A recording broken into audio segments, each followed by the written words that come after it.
ਪੁਰਾਣੇ ਸਮਿਆਂ ਦੇ ਵਿੱਚ ਲੋਕ 7 ਵਜੇ ਤੱਕ ਰੋਟੀ ਖਾ ਲੈਂਦੇ ਸੀ। ਪਿੰਡਾਂ ਵਿੱਚ ਅਜੇ ਵੀ ਲੋਕ ਵੇਲੇ ਸਿਰ ਖਾਣਾ ਖਾ ਲੈਂਦੇ ਨੇ, ਪਰ ਸ਼ਹਿਰਾਂ ਅਤੇ ਮੈਟਰੋ ਸ਼ਹਿਰਾਂ ਦੀ ਗੱਲ ਕਰੀਏ ਤਾਂ ਲੋਕਾਂ ਦੀ ਜੀਵਨ ਸ਼ੈਲੀ ਤੇਜ਼ ਹੈ। ਲੋਕ ਦੇਰ ਰਾਤ ਤੱਕ ਜਾਗ ਕੇ ਕੰਮ ਕਰਦੇ ਹਨ ਅਤੇ ਫਿਰ ਦੇਰ ਰਾਤ ਖਾਣਾ ਯਾਨੀ ਡਿਨਰ ਖਾਂਦੇ ਹਨ। ਲੋਕਾਂ ਦਾ ਰਾਤ ਨੂੰ 10 ਤੋਂ 11 ਵਜੇ ਡਿਨਰ ਕਰਨਾ ਆਮ ਹੋ ਗਿਆ ਹੈ ਅਤੇ ਵੱਡੀ ਗਿਣਤੀ ਲੋਕ ਦੇਰ ਰਾਤ ਖਾਣਾ ਪਸੰਦ ਕਰਦੇ ਹਨ, ਪਰ ਇਹ ਸਿਹਤ ਲਈ ਬਹੁਤ ਖਤਰਨਾਕ ਹੋ ਸਕਦਾ ਹੈ। ਇੱਕ ਤਾਜ਼ਾ ਅਧਿਐਨ ਵਿੱਚ ਪਤਾ ਲੱਗਿਆ ਹੈ ਕਿ ਰਾਤ 9 ਵਜੇ ਤੋਂ ਬਾਅਦ ਰਾਤ ਦਾ ਖਾਣਾ ਖਾਣ ਨਾਲ ਸਟਰੋਕ ਅਤੇ ਮਿੰਨੀ ਸਟਰੋਕ ਵਰਗੀਆਂ ਘਾਤਕ ਸਥਿਤੀਆਂ ਦਾ ਖਤਰਾ ਕਈ ਗੁਣਾ ਵੱਧ ਜਾਂਦਾ ਹੈ।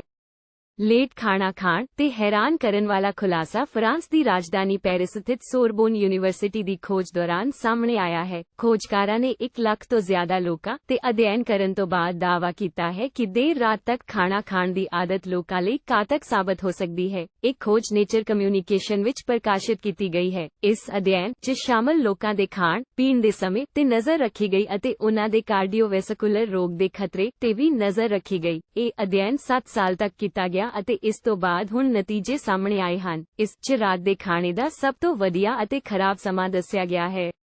ਖੋਜਕਰਤਾਵਾਂ ਦਾ ਕਹਿਣਾ ਹੈ ਕਿ ਅਧਿਐਨ ਤੋਂ ਪਤਾ ਲੱਗਾ ਹੈ ਕਿ ਰਾਤ 9 ਵਜੇ ਤੋਂ ਬਾਅਦ ਡਿਨਰ ਕਰਨ ਵਾਲੇ ਲੋਕਾਂ ਨੂੰ ਰਾਤ 8 ਵਜੇ ਤੋਂ ਪਹਿਲਾਂ ਡਿਨਰ ਕਰਨ ਵਾਲਿਆਂ ਦੇ ਮੁਕਾਬਲੇ ਹਾਰਟ ਅਟੈਕ ਅਤੇ ਸਟਰੋਕ ਦਾ ਖਤਰਾ 28% ਜ਼ਿਆਦਾ ਸੀ। ਇੰਨਾ ਹੀ ਨਹੀਂ, ਰਾਤ 8 ਵਜੇ ਤੋਂ ਬਾਅਦ ਡਿਨਰ ਕਰਨ ਵਾਲੇ ਲੋਕਾਂ ਨੂੰ ਸਟਰੋਕ ਅਤੇ ਇਸਕੇਮਿਕ ਅਟੈਕ ਦਾ ਖਤਰਾ ਹਰ ਘੰਟੇ ਦੇ ਨਾਲ ਵੱਧਦਾ ਹੈ। ਦੇਰ ਰਾਤ ਨੂੰ ਖਾਣਾ ਖਾਣ ਨਾਲ ਦਿਮਾਗ ਨੂੰ ਖੂਨ ਦੀ ਸਪਲਾਈ ਵਿੱਚ ਵਿਘਨ ਪੈਂਦਾ ਹੈ। ਇਸ ਕਾਰਨ ਕਾਰਡੀਓਵੈਸਕੂਲਰ ਬਿਮਾਰੀਆਂ ਦਾ ਖਤਰਾ ਵੱਧ ਜਾਂਦਾ ਹੈ।